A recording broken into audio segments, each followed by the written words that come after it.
Bonjour à tous, ravi de vous retrouver dans Bismart, qui est l'émission Emploi RH. Vous connaissez notre rendez-vous, c'est l'émission en direct du lundi au vendredi. Merci pour votre fidélité. On va retrouver dans nos rubriques habituelles, bien dans son job, un avocat. Il va nous parler, c'est important parce qu'on parle beaucoup de plans sociaux, du droit de négocier du salarié. Bah oui, on fera le point évidemment avec lui. Working Progress et les invités de Welcome to the Jungle. On va s'intéresser à la culture du feedback, oui, au fil de l'eau, par semaine, par mois. Évidemment, pouvoir parler régulièrement avec son manager.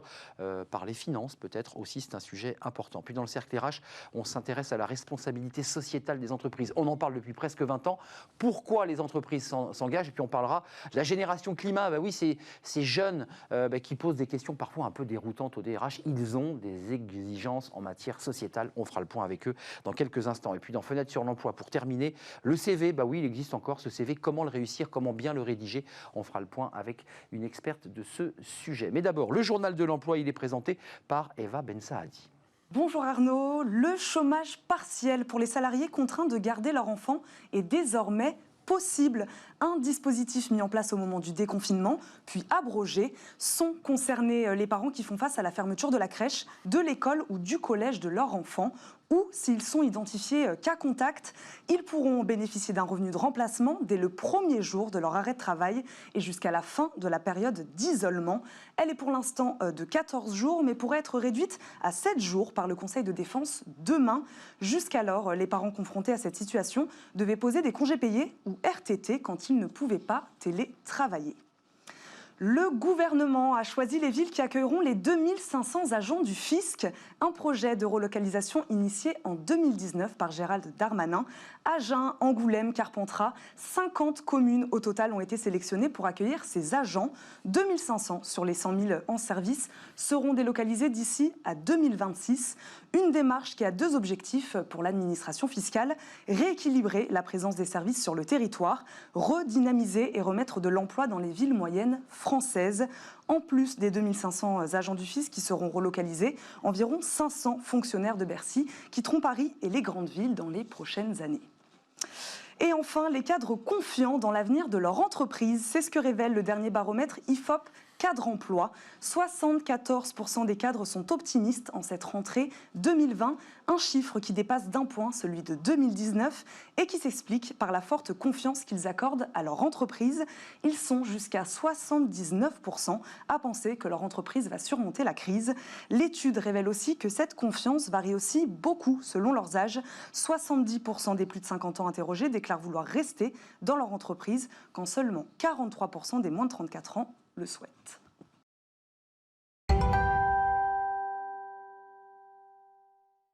Bien dans son job, plus ou moins dans un contexte un peu particulier de tension, parfois de conflit, tout simplement de fermeture d'entreprise. On s'intéresse aujourd'hui, Emmanuel Burger, vous êtes avocat au barreau de Paris, spécialiste sur ces questions de droit du travail, sur une expression, alors c'est important, c'est le départ négocié du salarié. Moi j'avais deux questions de Béotien en amont. Le départ négocié, il y a une sorte de malentendu. Ce n'est pas une rupture conventionnelle ou c'est une rupture conventionnelle? Alors, le départ négocié avant la rupture conventionnelle qui a été instaurée, la rupture conventionnelle homologuée, ce qu'on appelle RCH, en 2008, c'était, et c'est toujours d'une certaine façon, par principe, la rupture d'un commun accord qui est décidé entre l'employeur et le salarié. On se met d'accord, je veux partir, je suis d'accord. Exactement. Donc ça, c'était jusqu'en 2008, puisqu'à partir de 2008, le législateur a instauré la rupture conventionnelle homologuée, qui fixe un cadre, des contrôles, celui de l'inspection du travail, notamment sur le consentement éclairé du salarié, et puis le montant de l'indemnité de départ, qui ne peut pas être inférieur à l'indemnité de licenciement. Voilà les deux conditions, les deux points que vérifie vraiment l'autorité administrative, l'inspection du travail. Et donc, à partir de 2008, d'une certaine façon, on a ce départ négocié qui prend la forme d'une rupture conventionnelle homologuée. D'accord. Important. En 2014, la Cour de cassation dit, elle rend un arrêt en octobre 2014 qui précise que le seul mode de rupture du CDI, je parle du CDI, je ne parle pas du CDD, amiable, c'est la rupture conventionnelle homologuée. Donc plus de départ négocié comme on l'appelait avant, d'accord? La rupture conventionnelle homologuée. Si j'entends bien ce que vous me dites, pour essayer d'y mettre des mots hors juridique, c'est la même chose. C'est la même chose, sauf que l'un est homologué, c'est celui qu'on va utiliser, mais c'est la même chose. C'est le même principe. C'est-à-dire qu'une rupture amiable du contrat de travail, c'est pas un licenciement, c'est pas une démission, on se met d'accord sur la rupture et sur les conditions financières et on fait homologuer par l'administration. Aujourd'hui, Avec le recul, ça a explosé évidemment. Ces ruptures Évidemment, le nombre de ruptures ont été exponentielles. Exponentielles. Depuis 2017, les ordonnances Macron, on a même la rupture conventionnelle collective. C'est-à-dire que maintenant, ça peut même s'étendre, c'est plus individuel nécessairement, ça peut même être mis sur le plan collectif. Ce que je précise, parce que les entreprises ont constaté une chose, c'est que c'était un mode de résolution du contrat amiable qui était bien pratique, mais rapide, pratique, mais pour des dossiers à enjeux financiers limités, au fond, quasiment sans risque. Pourquoi ? Parce qu'il n'y a pas de sécurité totale pour l'employeur, en tout cas pour l'entreprise. Le salarié peut toujours, même lorsque cette rupture a été homologuée, il peut aller au prud'homme. Peut aller devant le conseil de prud'homme, réclamer tout ce que ne contient pas l'accord de rupture conventionnelle, à savoir des dommages et intérêts pour une exécution fautive du contrat de travail, des rappels d'heures supplémentaires, etc. J'ajoute aussi que pour l'entreprise, la rupture conventionnelle, c'est 20% de forfait social, qui est une charge patronale supplémentaire qui pèse sur l'indemnité de départ. Alors que il y a un moyen qui existait déjà avant et qui existe toujours aujourd'hui, c'est ce que moi j'appellerais le licenciement transactionnel, c'est-à-dire on se met d'une certaine façon d'accord sur les modalités de départ, le licenciement est prononcé, la transaction est signée ensuite. En principe, ensuite, sinon elle n'est pas valable. Elle est plus faible que dans la rupture, ou c'est le même montant? Non, elle peut être du même montant? Non, mais je parle de l'intérêt du salarié à jouer cette carte du licenciement. Elle ne peut pas être du même montant parce que à ce moment-là, la transaction serait nulle. Il faut effectivement qu'il y ait des concessions réciproques. Or, la concession principale du salarié, c'est de renoncer à attaquer son employeur, ce que ne permettait pas la rupture conventionnelle. Donc, ça veut dire que vous mettez sur la table une indemnité supralégale, vous avez une indemnité de licenciement. Qu'on appelle l'indemnité négociée avec l'employeur. Si on veut, l'indemnité transactionnelle.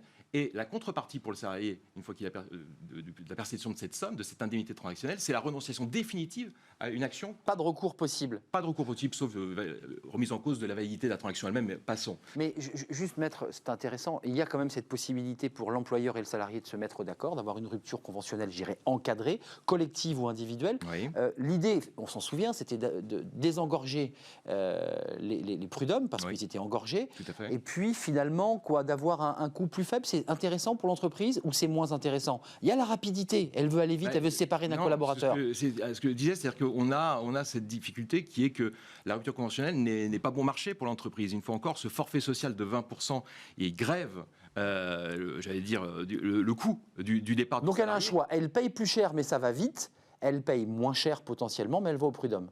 Est-ce qu'on peut le voir comme ça?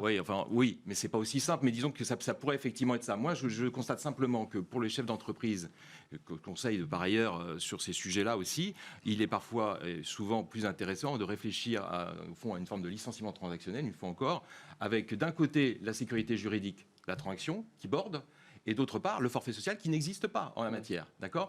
Par contre, récemment, on a vu, depuis depuis, il y a eu ces barèmes, ce qu'on appelle les barèmes de conciliation, instaurés en 2013. Ce ne sont pas les barèmes Macron, tout à fait. Hein. C'est pas cela. Ils ont été à l'occasion des ordonnances, on les a un peu retouchés. Mais je vais essayer de dire ça simplement. Les barèmes de conciliation, au fond, on savait que la conciliation, jusqu'à il y a quelques années encore, personne ne transigeait devant le bureau de conciliation. Soit on transigeait avant, soit on allait effectivement plaider son dossier, mais le bureau de conciliation ne savait pas grand-chose. Aujourd'hui, il est à nouveau constitué de qui, ce bureau de conciliation? Deux conseillers prud'homaux. D'accord. Hein. C'est la première étape. Lorsqu'on saisit un conseil de prud'homme, on passe nécessairement devant le bureau de conciliation, qu'on appelle le bureau, effectivement, aujourd'hui d'orientation, mais peu importe, c'est le bureau de conciliation. Et chacun défend son chiffre. Tentative de conciliation. On est là devant le conseil de prud'homme, j'ai saisi, je vais contester mon licenciement. C'est comme pour un divorce. Vous avez possibilité d'avoir une médiation. On peut encore s'arrêter en chemin et concilier.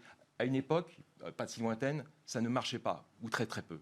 Aujourd'hui, pour le salarié, moi je le conseille bien souvent, et y compris ça peut avoir un intérêt pour l'entreprise. Négocier dans cet espace. Il faut négocier, essayer, c'est l'occasion, et d'ailleurs on saisit même les conseils de prud'homme, de façon conjointe parfois. C'est-à-dire qu'on s'est mis d'accord entre employés salariés et employés et employeurs. Parce que vous voulez négocier dans cet espace. Parce qu'on veut négocier, on veut trouver un accord. À ce moment-là, nous saisissons le conseil de prud'homme et nous faisons entériner l'accord devant le BCO, ce qu'on appelle le BCO. Pour éviter ces délais d'attente, parce qu'après, il faut traiter le dossier. Surtout, vous allez comprendre pourquoi l'intérêt. L'intérêt, il est majeur pour le salarié. Deux intérêts. C'est que l'indemnité transactionnelle, comme je l'ai dit, elle est supérieure nécessairement à l'indemnité de départ, à l'indemnité de licenciement. Or, elle crée un différé d'indemnisation avec Pôle emploi. C'est-à-dire, vous ne percevez pas, en tant que salarié, surtout si elle est élevée, votre indemnité. Il y a une carence de 6 mois, de 5 mois. 5 mois, c'est ça. Plafonné à 5 mois en matière de licenciement individuel. Mais là, donc, premier intérêt d'aller dans le bureau de conciliation, c'est que l'indemnité forfaitaire de conciliation, sur laquelle on s'est entendu, dans les limites du barème, je ne reviens pas là-dessus, mais dans les limites du barème, elle est exonérée de carence chômage. Donc on peut enclencher le chômage derrière. Tout de suite. Et par ailleurs, deuxième intérêt majeur, et vous allez voir que ce n'est pas négligeable, alors là, ça vaut pour les cadres dirigeants avec forte ancienneté et salaire élevé, eh bien, l'indemnité forfaitaire de conciliation dans les limites du barème à nouveau est exonérée intégralement de fiscalité. C'est défiscalisé. C'est défiscalisé intégralement. Merci Maître Burger de nous avoir éclairé sur ces petites ficelles, hein, parce que c'est intéressant d'y voir clair. Tant qu'on ne l'a pas vécu, on ne sait pas comment ça marche. Merci, vous reviendrez nous éclairer sur d'autres dossiers juridiques. Plaisir toujours partagé de vous accueillir. Tout de suite, on passe dans notre rubrique Working Progress. Vous connaissez notre rubrique avec les invités de Welcome to the Jungle. On parle du feedback. Qu'est-ce que c'est que le feedback? On en parle tout de suite.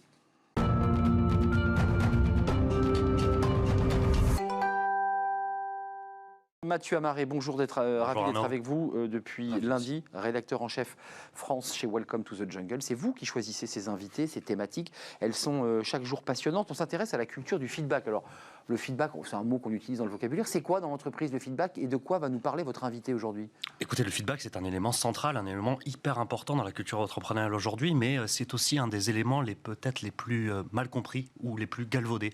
D'un côté, il est omniprésent dans nos quotidiens professionnels. L'art du feedback, il consiste à faire un bon retour. De l'autre, il est souvent réduit à juste faire des retours justement négatifs alors qu'il pourrait être bien plus. Et aujourd'hui, pour en parler avec ma première invitée, Brigitte Offray. Brigitte Offray, bonjour. Bonjour. Merveille de la technologie encore, vous êtes en visioconférence depuis votre domicile, je crois. Tout à fait. Vous êtes directrice générale déléguée du groupe Manutan. Manutan, pour rappel, pour ceux qui nous regardent, c'est le leader B2B européen, notamment en vente par catalogue d'équipements professionnels.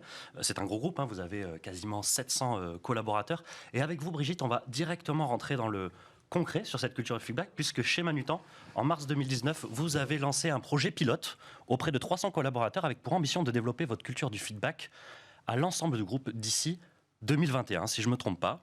Est-ce que vous pouvez nous expliquer comment ce projet pilote a été mis en place au sein de Manutan?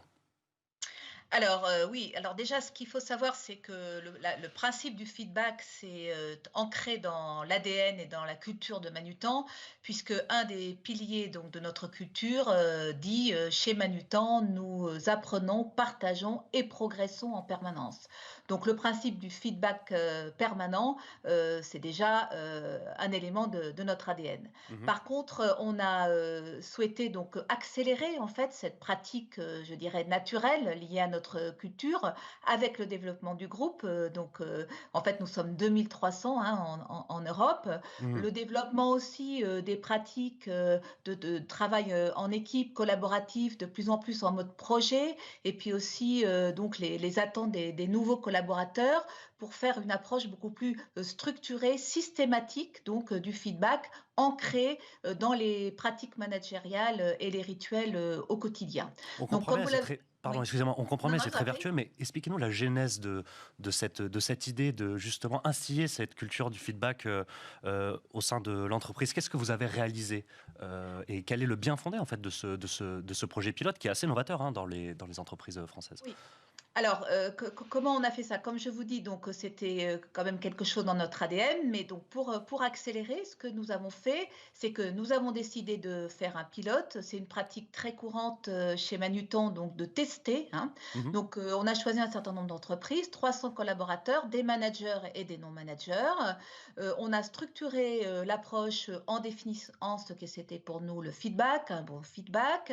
On a construit des modules de formation à la fois pour les managers et pour les non-managers, très concrets, avec aussi des ateliers de pratique sur qu'est-ce que c'est un bon feedback, qu'est-ce que c'est un mauvais feedback. Alors, vous arrête, oui. Juste, je vous interromps, justement, vous avez cité un bon mot, qu'est-ce qu'un bon feedback pour voilà. Manutan? Alors, ça c'est très important, vous en avez parlé d'ailleurs dans votre introduction. Alors, un feedback, c'est effectivement le fait de faire un retour d'information à un interlocuteur pour lui donner des informations sur une une action qu'il a réalisée dans sa mission pour le faire progresser. Donc il y a 4 critères pour nous d'un bon feedback. Premièrement, il doit être factuel. Voilà, ça ne doit pas être un jugement, il doit être basé sur des faits. Des faits. Voilà. Deuxièmement, il doit être recevable, c'est-à-dire que quand vous avez quelqu'un qui est dans les émotions, c'est pas la peine de lui faire un feedback. Donc il faut trouver le bon moment et la bonne forme. On peut repousser un entretien, par exemple? Absolument, si on sent que la personne est tendue ou en tension, on doit repousser l'échange? Exactement. Si par exemple un manager sort d'une réunion d'équipe très perturbé par ce qui s'est passé, c'est pas la peine d'aller le voir immédiatement. Il vaut mieux attendre et puis 1 heure après, on lui propose un café. À ce moment-là, il est plus en capacité de recevoir le feedback. Donc Brigitte, ça, c'est juste d'un mot, le feedback, on a compris, vous dites que c'est un moment formel. C'est formel aussi physiquement ou ça peut se faire dans un couloir? Parce qu'un feedback, ça peut être aussi, d'un point de vue pratique, un échange assez direct. Est-ce que tu as remonté cette info? Est-ce que tu l'as fait? Ou est-ce qu'il faut formaliser dans un endroit où on s'assoit? Est-ce qu'il y a une méthodologie de lieu et de forme? Alors, pas, pour nous, non. Le principe d'un bon feedback, et c'est d'ailleurs un des 3e critères, c'est qu'il doit être réactif et court. Réactif par rapport à l'événement et court. Donc, il peut prendre absolument toutes les formes.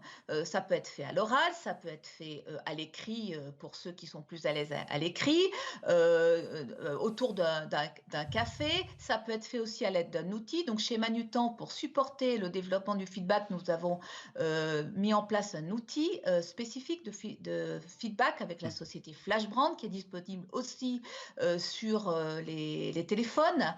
Voilà. Donc, quelle forme cela prend cet outil? C'est un champ de questions à remplir au préalable par le collaborateur où les 2 parties savent au préalable ce dont avons parlé? Alors, les 2 sont possibles. C'est un outil extrêmement flexible qui permet de faire tout de suite un feedback à son interlocuteur en forme libre ou qui permet de structurer le feedback selon des thèmes, par exemple animation d'équipe, face à face, ce que vous voulez, c'est tout à fait paramétrable. Donc le plus important, c'est que le feedback il soit réactif, court, constructif et équilibré et la forme n'a absolument aucune importance. Après, Brigitte, les outils, ça aide, mais ce n'est pas le plus important. Juste une question double. C'est un outil de bien-être au travail, parce que ça permet aux collaborateurs de se sentir à l'aise. Et est-ce que c'est aussi un outil de productivité pour l'entreprise? Est-ce que vous avez des gains de productivité parce que vous améliorez ces moments d'échange et de remontée d'infos? Est-ce qu'on peut le quantifier? Alors, on peut l'évaluer. Alors, j'appellerais peut-être pas ça productivité, peut-être je dirais plus impact sur la performance de l'entreprise. Donc, comme on a fait un test, quand on fait un test, derrière, on fait une enquête, on fait une évaluation. Alors, je peux vous donner deux choses concrètes. D'un point de vue qualitatif, l'enquête qu'on a réalisée auprès de tous les participants pilotes, managers et non managers, a dit en majorité donc une beaucoup plus grande fluidité et dans les relations interpersonnelles, le travail en équipe et beaucoup plus d'efficience. Aussi des bénéfices sur en fait l'engagement et la motivation des collaborateurs. Tout à fait, parce qu'un collaborateur qui reçoit un feedback, eh bien, il est valorisé. Et pour donner quelque chose de chiffré, nous travaillons tous les ans, nous faisons une enquête avec Great Place to Work pour l'ensemble de nos sociétés. Et une des sociétés pilotes a vu son taux, notamment sur les questions managers, progresser de 10 points après la mise en place de ce pilote. C'est hyper important. Je rappelle aussi que 56% des salariés ont le sentiment que leur travail n'est pas assez reconnu et c'est un chiffre plutôt à la hausse plutôt qu'une tendance baissière.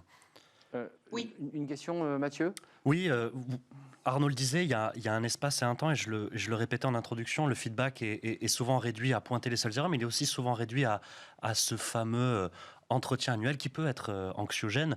Vous l'avez dit, n'importe quelle forme, etc. Mais est-ce qu'il y a quand même une structure à mettre en place dans une entreprise? Est-ce que, par exemple, on peut privilégier une culture du feedback ou un moment de feedback de manière régulière, qu'elle soit hebdomadaire, mensuelle, trimestrielle, pour avancer et pour rendre aussi ce retour actionnable chez les collaborateurs pour qu'ils puissent justement actionner ce retour qu'on leur fait? Oui, alors c'est pour ça que nous avons accompagné en fait cette mise en place de pilote aussi de la mise en place de l'outil FlashBrand.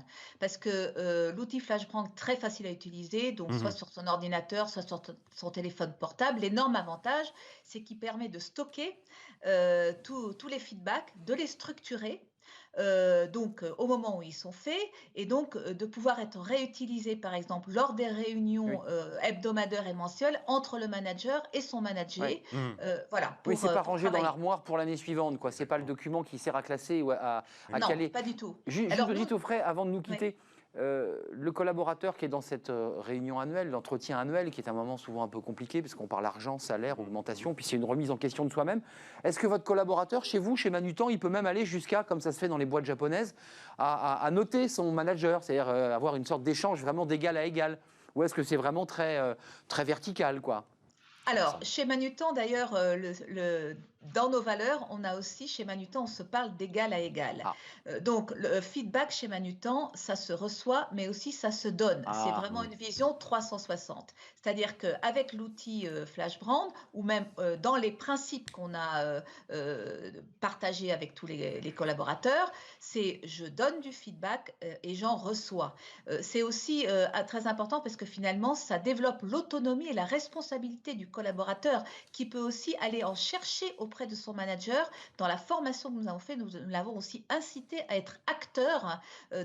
dans cette démarche. voilà, Extrêmement, citoyenneté, extrêmement participation. important. Mhm. Passionnant, Absolument. Brigitte Aufray, directrice Merci beaucoup. générale associée au sein du groupe Manutan. Merci d'avoir été avec nous en direct, grâce à la magie, comme le dit Mathieu, magie de la technologie. On poursuit bien nos rencontres, toujours autour de cette idée de faire collaborer, participer les salariés. C'est notre invité suivant et on le découvre.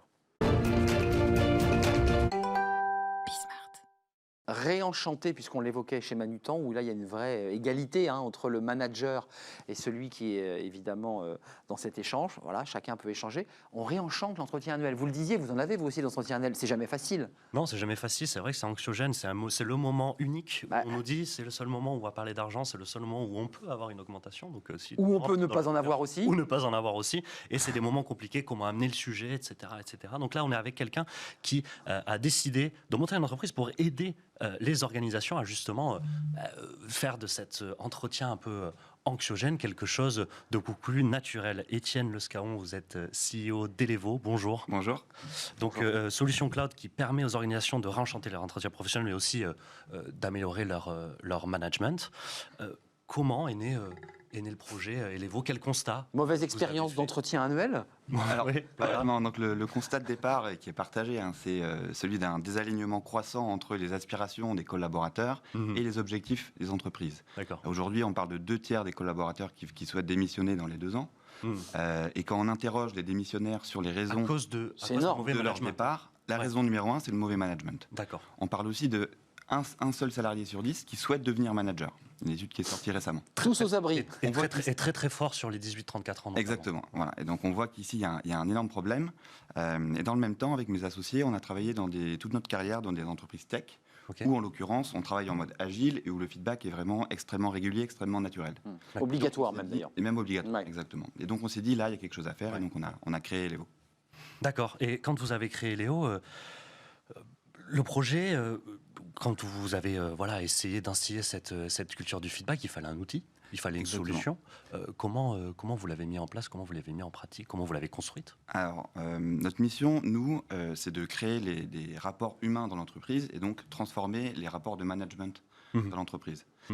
Et pour nous, un bon management, il passe par des moments d'échange qui sont cadrés et réguliers, justement, entre le manager et son collaborateur. Sur un calendrier, sur une semaine, sur une journée, c'est quoi le cadré? Exactement. Donc ça va vraiment dépendre de la culture de l'entreprise.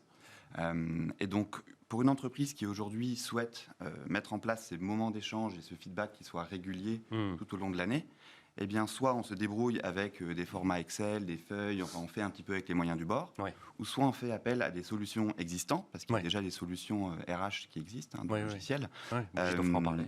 Ouais, exactement, et donc qui sont aujourd'hui très très souvent des solutions extrêmement lourdes et héritées des logiciels de paye, en réalité. D'accord. Et donc, aujourd'hui, les entreprises ne se donnent pas les moyens en fait, de vraiment bien mettre en place ces processus. Mais un outil informatique, ça sert à quoi? Ça permet d'avoir le feedback régulier, de savoir ce qu'on s'est dit la fois d'avant, de pouvoir le retisser, garder le fil rouge. C'est quoi l'idée? Exactement. Donc, notre solution nous permet de faire 3 choses.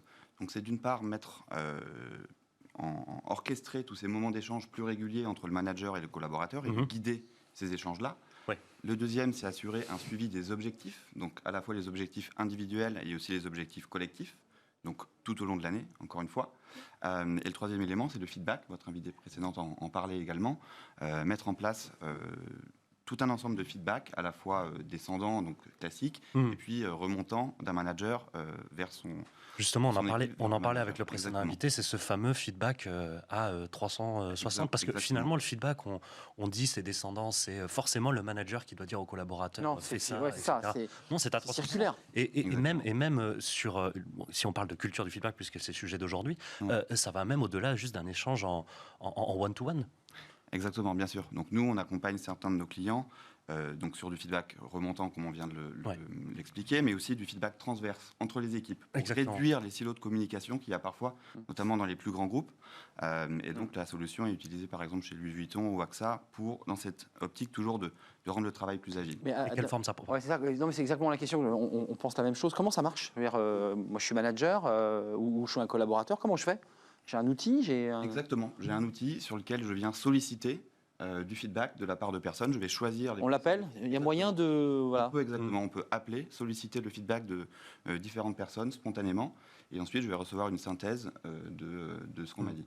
Et donc, on a lancé ça aussi dans des startups en forte croissance, donc par exemple chez Captain. Et on a vu qu'en assez peu de temps, les gens, en plus d'avoir cet usage digital, sont allés se parler aussi, se dire « Ah tiens, j'ai parlé de ça dans le feedback ». Et donc, on a aussi créé des échanges supplémentaires dans l'entreprise qui n'existaient pas précédemment. Un dernier mot. On parlait de quantification et de pondération aussi de cette culture du feedback. Comment l'évaluer, comment la mesurer? Quels sont les retours, quels sont les feedbacks de vos clients? On a des retours extrêmement positifs. Donc, d'une part, des équipes RH qui sont en charge de déployer la solution, mais on s'attache aussi énormément à interroger les utilisateurs de la solution, et on a des taux de satisfaction extrêmement élevés, au-delà de 75%, alors que souvent on parle quand même de sujets d'évaluation, etc. Donc, ce n'est pas forcément sensible. des sujets sensibles. Exactement. Merci Étienne Le Scaron, CEO d'Elevo. Réenchanter l'entretien annuel à travers, on l'a compris, un outil cloud assez pratique. Merci Mathieu d'être venu sur le plateau avec vos invités, Merci. les invités de Welcome to the Jungle. On vous retrouve demain évidemment pour de nouvelles aventures, un nouveau thème, on le découvrira ensemble bien entendu. Tout de suite c'est notre débat, le cercle RH, la RSE. Toutes les entreprises en ont entendu parler, c'est un peu comme le feedback, responsabilité sociétale des entreprises. Ça veut dire quoi? Comment ça marche? Et pourquoi cette génération climat est en train un peu de percuter bien les DRH en leur posant des questions évidemment qui sont un peu surprenantes autour du climat, de l'engagement citoyen. On en parle dans quelques instants.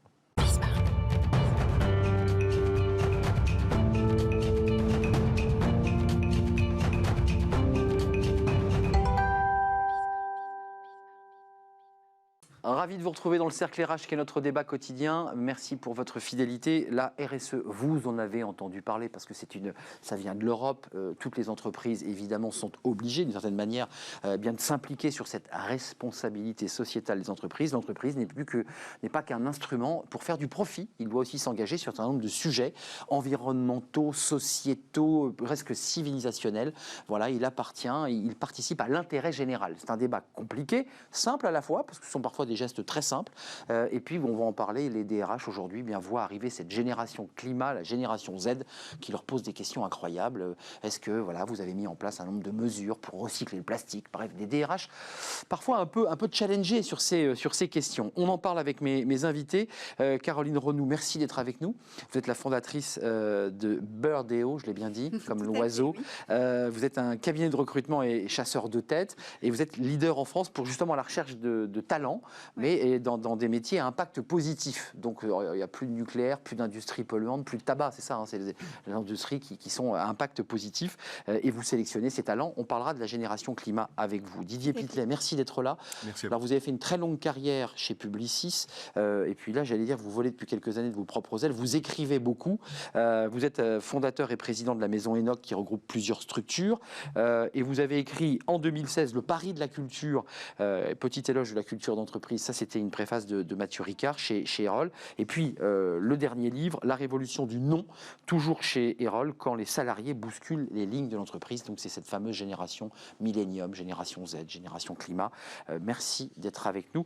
Et puis, sur ce plateau, Benoît Serre, ravi de vous retrouver, Benoît. Vous nous aviez quitté, vice-président de l'ANDRH, l'Association nationale des DRH, senior partner au Boston Consulting Group. Voilà. Intéressant de savoir comment, de votre côté, comment les DRH réagissent. Justement, des DRH qui sont confrontés, peut-être que vous allez pouvoir réagir tous les deux, à ce genre de questions. Est-ce que vous tenez, alors moi je suis évidemment le jeune étudiant ingénieur qui sort de l'école, et je dis à mon DRH, est-ce que vous tenez une comptabilité carbone? Analysez-vous l'impact de vos activités sur la biodiversité? Quel est l'échelon hiérarchique du responsable développement durable? Ça, c'est nouveau dans, je dirais, l'environnement du recrutement.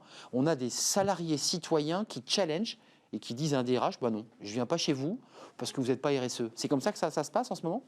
C'est nouveau, effectivement, depuis quelques années, mais plus globalement, les salariés, alors cette jeune génération, mais je trouve que ça touche maintenant toutes les générations, challenge les engagements des entreprises. C'est-à-dire que l'entreprise ne peut plus se contenter d'être dans le déclaratif, elle doit apporter des preuves de tout ce qu'elle dit, notamment, évidemment, sur la RSE et sur sa posture managériale. Il y a un défi d'authenticité aujourd'hui pour les DRH, mais pour les dirigeants avant tout, parce que c'est la parole des dirigeants qui est mise en question. Pas de greenwashing, les étudiants, les ingénieurs, parce qu'il y a une forte demande, il faut récupérer les meilleurs talents, et donc il faut avoir des arguments quand on est côté entreprise. C'est une exigence de votre cabinet de recrutement, ces questions-là. Comment se place l'entreprise sur ces questions environnementales, sociales, sociétales? Alors, le greenwashing, de toute façon, c'est de plus en plus difficile à faire parce que y a beaucoup de choses qui sont vérifiées. Tout à fait. Et c'est même parfois l'inverse. Il y a des entreprises qui font des choses très belles et qui ne communiquent pas dessus parce qu'elles savent qu'elles vont se faire challenger sur ce qui n'est pas encore parfait. Et après, pour rebondir, c'est vrai qu'il y a les salariés jeunes et moins jeunes qui s'intéressent à ces questions, mais les entreprises sont aussi beaucoup challengées par les consommateurs et par les financeurs. Et par les ONG. On va y venir sur les financeurs parce que ça sera la fin de notre débat. C'est en quoi le marché influe, les investisseurs influent et en quoi c'est utile pour une entreprise. Les DRH, puisqu'on commence l'émission, sur ce rapport parfois un peu étrange entre ces générations climat, on l'a entendu il y a 2 minutes. Les jeunes ne veulent plus vraiment être managers. Il y a 7 salariés sur 10 qui disent vouloir démissionner parce qu'ils ne sont pas à l'aise avec leur management. C'est un bouleversement dans je dirais, la relation au travail, la relation à la hiérarchie et au recrutement d'ailleurs. En fait, il y a eu plusieurs phénomènes. Il y a eu un phénomène très environnemental qui demeure encore aujourd'hui. Le seul petit défaut que j'y trouve, non pas à l'environnement, mais c'est au fait que les États en fait, se sont saisis de ce sujet et l'ont beaucoup normé. Et comme on a fait beaucoup d'environnemental, ce qui est extrêmement bien, on a oublié la deuxième partie de la RSE, qui est la dimension sociétale ou sociale. C'est là où les entreprises sont les plus attendues. Et pour répondre à votre question, les candidats, et ce n'est pas une affaire de génération, je suis d'accord, en fait, ils sont extrêmement sensibles à la cohérence de l'entreprise, entre ce qu'elle dit et ce qu'elle fait. Et l'extension des réseaux sociaux, les systèmes de contrôle type Glassdoor ou autre chose, sont venus forcer les entreprises, et donc les DRH, à avoir une extrême cohérence entre le discours qu'elles portent, ou la com qu'elles font, et la réalité que vivent les gens. Parce que de toute façon, vous vous faites choper, si jamais ce n'est pas le cas. Automatiquement. Ça, c'est un premier aspect. Et c'est vrai qu'en plus, alors la génération Z, Millennium, Alpha, ça change. Il y en a plein. Mais on voit à peu près les générations. En revanche, elle a un niveau d'exigence tel que n'avait sans doute pas la génération précédente. Et ce qui fait qu'elle est capable de partir pour cette seule raison-là. Ou de ne pas entrer. Ou de ne pas entrer. Ce qui interroge pas mal, parce que je pense que ça pousse les entreprises, et ce que les DRH font assez souvent, à créer des actions internes qui permettent aux gens de dire, puisque vous voulez partir pour cette raison-là, comment vous allez faire pour vous impliquer pour que vous n'ayez plus envie de partir et que vos collègues n'aient plus envie de le faire. Donc on crée un outil, on crée quelque chose qui fait que... Mais avec une seule réserve, pas une réserve, mais un seul élément, c'est que j'en suis intimement convaincu, et la fonction RH l'est de plus en plus, c'est que la dimension sociale et sociétale et la dimension environnementale sont intimement liées. Et que le seul greenwashing est largement insuffisant pour assurer une cohérence d'ensemble dans l'entreprise. Didier Bitlet, juste, on ne l'a pas dit en introduction, il y a 50 ans, l'entreprise, c'est une entreprise qui embauchait des salariés pour faire du profit. Il y a une analyse un peu marxiste, on crée un différentiel entre le travail et le produit et le prix du produit, puis on avait une différence créer du bénéfice et de l'argent. Là, on nous dit, attendez, c'est plus ça du tout, l'entreprise, c'est l'intérêt général, elle est impliquée dans la société, elle doit tout faire, elle doit avoir presque une philosophie, une éthique. On ne va pas trop loin ou est-ce que c'est exactement la bonne marche que doit suivre une entreprise ? Je ne crois pas qu'on aille trop loin. C'est tout le débat soulevé par Jean-Dominique Sénard avec la raison d'être. Le rapport Nota-Sénard 2018, intéressant. Et qui appelle à une posture, alors je mets le terme entre guillemets, mais de politique de l'entreprise. C'est-à-dire mettre l'entreprise dans la cité. C'est ça. On le voit bien dans tous les grands débats sociétaux. Souvent, très souvent, le grand absent, c'est l'entreprise. C'est vrai. Parce que c'est comme si on n'ose pas se mouiller, parce qu'on a peur des coûts à prendre, et notamment les marchés financiers, etc. Or, le lien avec la remarque précédente, c'est que les jeunes générations, mais encore une fois, pas que les jeunes, ils veulent aujourd'hui des entreprises engagées, et ils veulent des patrons qui en ont réellement. Et ça, c'est un point très important, parce que la parole désincarnée, c'est-à-dire copier-coller des dirigeants standardisés, la com corporate copier-coller, plus personne n'en veut, tout simplement. Mais je ne veux pas mettre les pieds dans le plat, mais ça veut dire qu'un certain nombre d'entreprises et de secteurs d'activité dits polluants, montrés du doigt par des ONG, n'arrivent plus à recruter. Enfin, je veux dire, le pétrole, le tabac, le nucléaire, tout ce qui est sale, le ciment, et pourtant ils recrutent des cadres quand même. Il n'y a pas de souci. Enfin, excusez-moi, oui ou non ? Ils recrutent, ça c'est clair, mais je pense avec de plus en plus de difficultés, en tous les cas avec un surcroît d'exigence à apporter à leur posture employeur. Et donc ça demande une remise en question. Et trop souvent, ces grandes entreprises ont encore aujourd'hui, en 2020, des difficultés à se remettre en question. On vit un bing-bang, là, aujourd'hui, c'est vrai. Mais qui impose de changer les règles du jeu. Regardez, on parle de l'avant-monde, Covid, etc. Mais objectivement, les mauvais réflexes d'hier sont toujours là. Les états-majors sont toujours les mêmes, etc. Je ne fais pas le procès des états-majors. Je fais le procès de manque de cohérence. Il y en a quand même qui essayent de faire des choses mieux que les autres. Et celles-ci recrutent plus facilement. On est d'accord, donc ça répond à ma question. Oui. C'est vrai que certains jeunes qui sont diplômés de grandes écoles d'ingénieurs, donc des gens qu'on va chercher, qui sont utiles, en fait, je lis que ce n'est pas forcément le salaire qui est le premier moteur, mais c'est plutôt l'environnement de l'entreprise, les produits qu'elle vend, le cadre de vie que va lui proposer l'entreprise. Là aussi, on est dans du changement. Les ingénieurs des années 70, ils travaillaient beaucoup, ils gagnaient de l'argent, mais ils travaillaient beaucoup, ils réfléchissaient. Là, c'est plus pareil, quoi. Les salariés ne sont plus dans le même rapport au travail.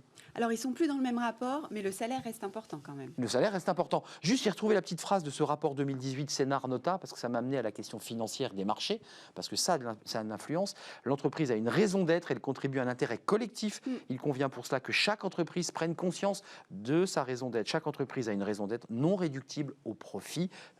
C'est d'ailleurs souvent lorsqu'elle la perd que les soucis financiers surviennent. C'est un des extraits de ce rapport Sénard-Nota. Oui, je partage ce point-là. Il ne faut pas aller dans l'excès et dire que le fait qu'on dise que l'entreprise ait d'autres raisons d'être que le profit ne signifie pas qu'elle n'a plus le profit. Oui, bien évidemment. Ça n'élimine pas le profit. C'est son moteur, le profit. Mais c'est important de ne pas perdre de vue ça. Vous le dites. Quelquefois, on tombe dans une espèce d'excès en disant l'entreprise, elle n'est pas là pour faire du profit, mais pour être un acteur social. Oui, peut-être, mais enfin, elle est aussi là pour faire du profit, sinon elle est rapidement plus un acteur social. Vous savez, souvent, la performance économique nourrit la performance sociale parce qu'elle la finance. Et il faut l'assumer, cette... Et la vraie différence. Vous savez, moi, j'ai longtemps été dans une DRH d'une grande mutuelle. Il n'y a pas d'actionnaire, donc il n'y a pas de sujet, il n'y a pas de profit. Ce qui est intéressant, c'était pas ça. C'était dire, le vrai sujet de la financiarisation de l'économie, c'est qu'est-ce que vous faites de vos profits. C'est pas est-ce que vous en faites ou pas. Est-ce qu'ils remontent voilà, est-ce qu'ils remontent ou est-ce que un certain nombre de personnes. Et donc, on est dans des débats d'aujourd'hui. On en a parlé ici. C'est tout à fait exact. Le phénomène de la partage de la valeur, le phénomène de savoir financer un certain nombre de choses. Et des grandes entreprises qui ont des activités polluantes, c'est sûr qu'elles ont un petit peu de mal à recruter, sauf, et c'est ce qu'elles font, si elles disent j'ai une activité polluante, mais j'ai une fondation. Mais... Vous prenez une petite de pétrole, moi je veux bien, enfin on retire les autres trucs de pétrole, on est un petit peu dans la panade quand même. Et qu'est-ce qu'elles font de leur profit? C'est ça la question. Qu'est-ce qu'elles font de leur profit? Exactement. Ces entreprises de pétrole, elles font des fondations, elles s'engagent. Bien sûr. Au-delà de la fondation, elles cherchent vraiment à transformer leur business model pour que ce soit positif. Parce que les fondations, c'est très bien. Bien sûr. Veolia, évidemment. L'idée, c'est vraiment de transformer le modèle économique. Je parlais des entreprises de l'énergie ou du déchet. Comme là, il y a des grands enjeux en ce moment. Mais elles font un effort énorme pour justement expliquer que leur activité est nécessaire. Elles assument le fait que leur activité soit polluante, etc. Mais que leur activité leur permet aussi de financer une avancée dans ces domaines-là. Et vous l'avez cité, les entreprises, notamment pétrolières, certaines d'entre elles en tout cas, investissent énormément pour trouver des solutions de réduction d'empreinte carbone, etc. C'est un peu curieux, c'est comme les entreprises de cigarettes qui font des pubs pour empêcher les gens de fumer. C'est exactement ça. Paradoxal. Ah ouais, c'est ça. Mais elles le font. Ouais, elles le font. Juste ce petit sondage comme ça, c'est intéressant, ça va peut-être vous faire réagir. Ce sont les étudiants en école de finance qui vont sortir pour faire de la finance, qui ont été interrogés. On va voir le résultat. Eux, ils disent globalement, quand une entreprise fait du RSE ou communique, c'est pas parce qu'elle a des convictions, c'est parce que c'est ce qu'ils pensent en tout cas, c'est parce qu'elle fait de la com et qu'elle veut se donner bonne conscience. Vrai ou pas vrai? Vous êtes d'accord avec ces étudiants? Là, on voit ce chiffre, c'est presque 2/3 qui disent la RSE est avant tout de la communication. C'est-à-dire globalement, on l'utilise comme un levier qui est aujourd'hui un levier utile pour la consommation. Parce que quand le consommateur sait que l'entreprise est active, il achète son produit. Mais en fait, elle n'est pas habitée par des convictions profondes. Vrai ou pas vrai? Ce qui est intéressant, c'est que si effectivement le chiffre est aussi important, c'est que c'est le ressenti. Ah oui. Et donc, par rapport à ce que tu disais tout à l'heure, à juste titre, on a un enjeu de rééquilibrage. Pendant trop longtemps, on a été dans le surcroît de communication. C'est vrai. Et donc, quand on fait trop de communication, à un moment donné, ça crée de la défiance et la méfiance, y compris sur les enjeux de marque. Et on essaie de savoir un petit peu. Et bien évidemment. Et on est arrivé à un moment, à une époque de vérité, où c'est l'authenticité, c'est la sincérité. C'est vrai ce qu'il me dit ou pas sur son produit agricole?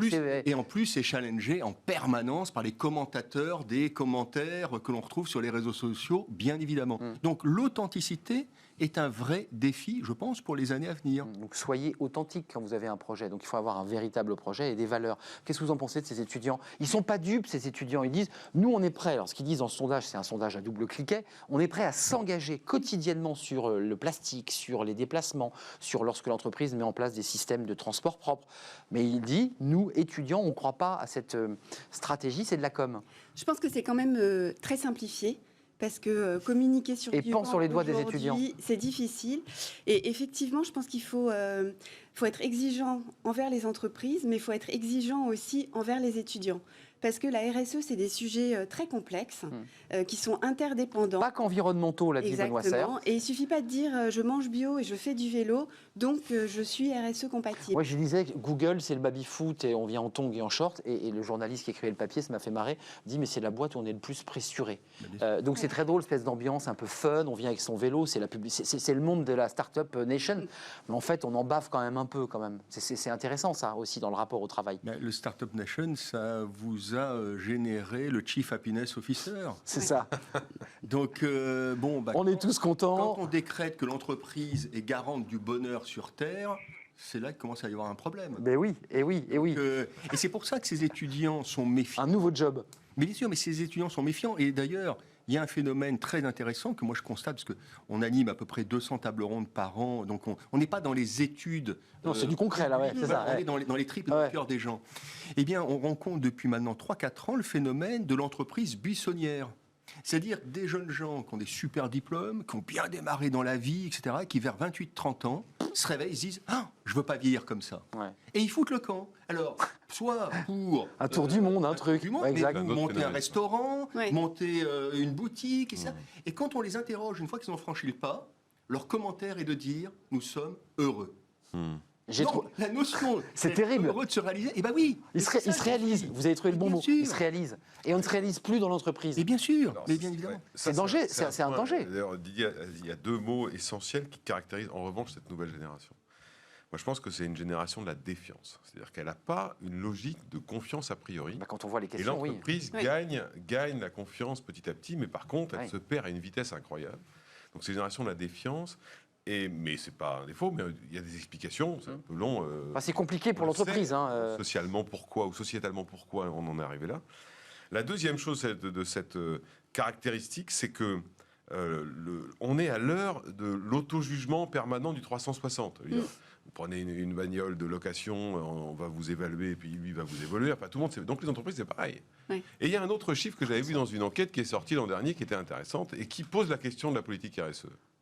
15% des salariés disent « La politique RSE de mon entreprise a un impact sur ma vie dans l'entreprise. » 15%, c'est rien du tout. Donc c'est pas grand-chose. Ça veut dire que c'est comme si les politiques RSE étaient déconnectées de ce que vivent les gens. Et le problème, il vient de là.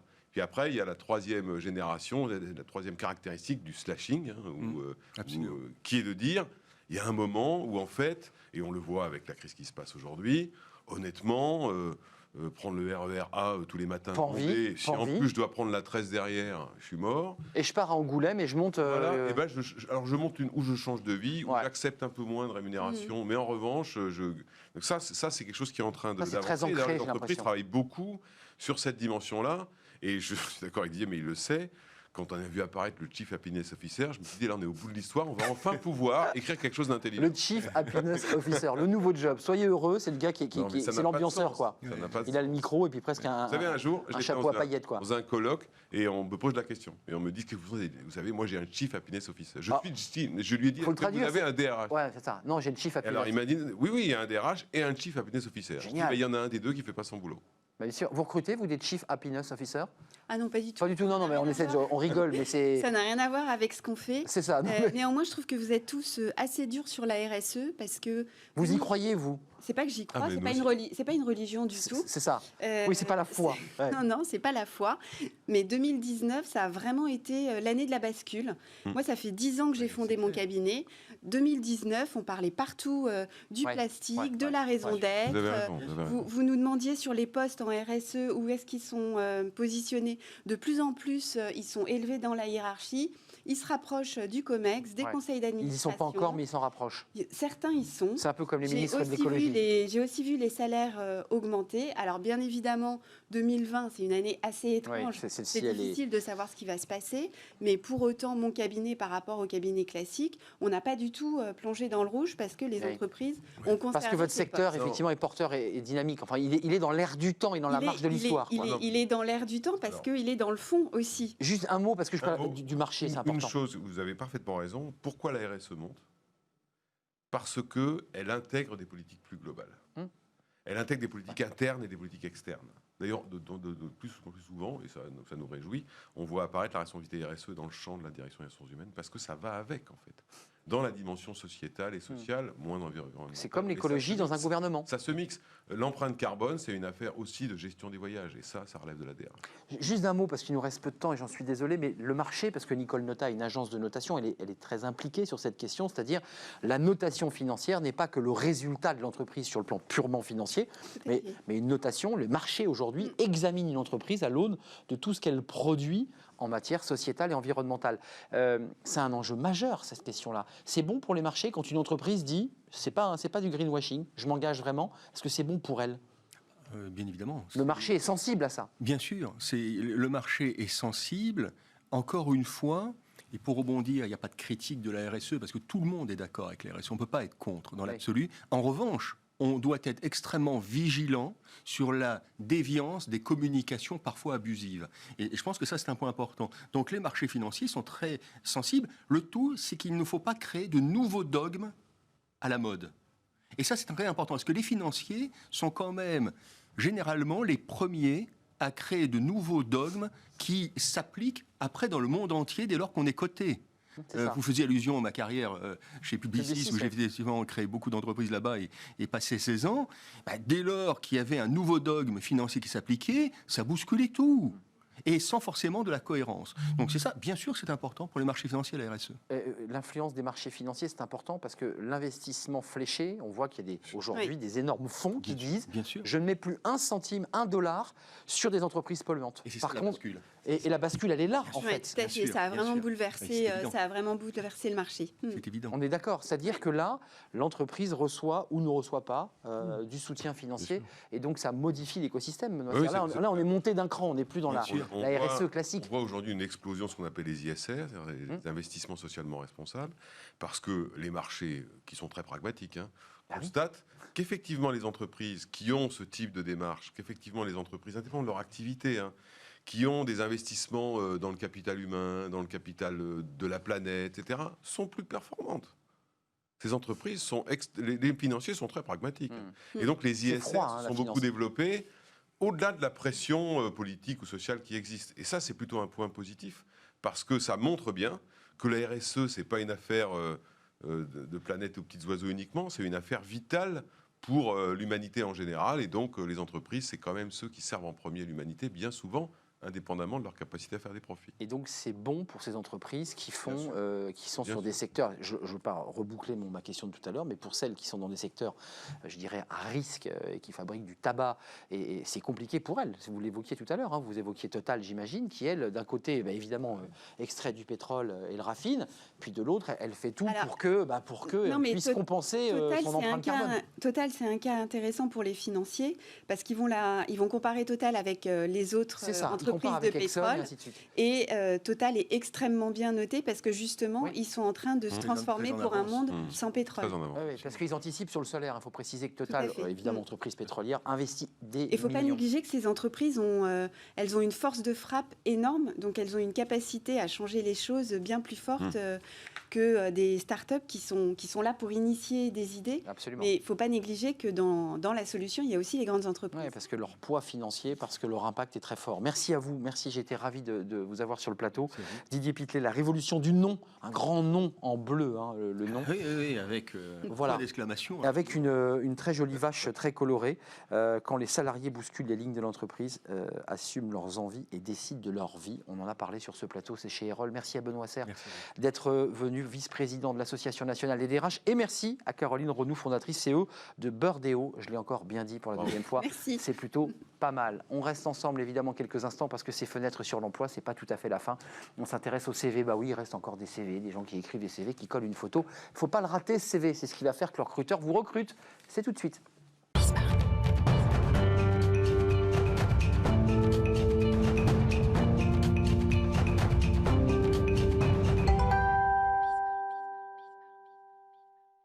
Fenêtre sur l'emploi. Oui, fenêtre sur l'emploi.